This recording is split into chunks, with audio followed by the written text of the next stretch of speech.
আজকে আমি তোমাদের মোরলা মাছের টক রান্না করে দেখাবো। মাছগুলো কেটে ভালো করে ধুয়ে নুন মাখিয়ে রেখেছি। একটি কড়াই বসিয়ে মাছগুলো ভাজতে দিলাম। মাছগুলো ভাজা হয়ে গেছে, একটি বাটিতে তুলে রেখেছি।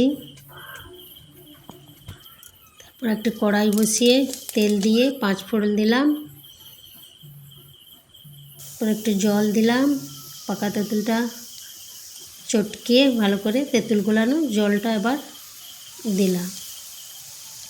যেহেতু পাকা তেঁতুল 2-3 বার ধরে চটকাতে হবে, তাই চটকে আরেকবারও জল দিলাম।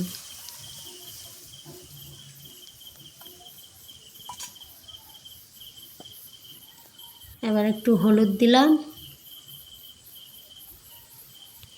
দিয়ে নাড়াচাড়া করে দিলাম।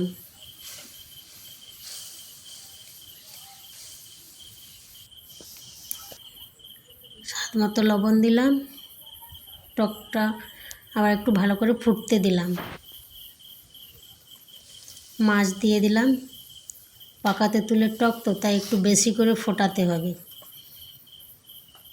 তাই একটু ফুটতে থাকুক।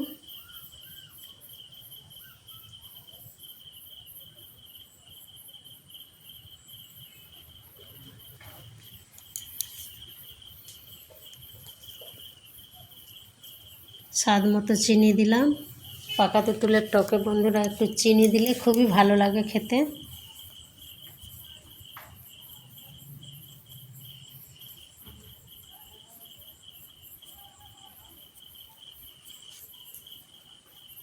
টকটি খেয়ে বন্ধুরা লাইক এবং কমেন্ট করতে ভুলবেন না কিন্তু।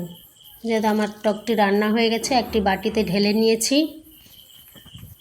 দেখে খুবই ভালো লাগছে, খেয়েও দেখবেন বন্ধুরা, খুবই ভালো লাগবে।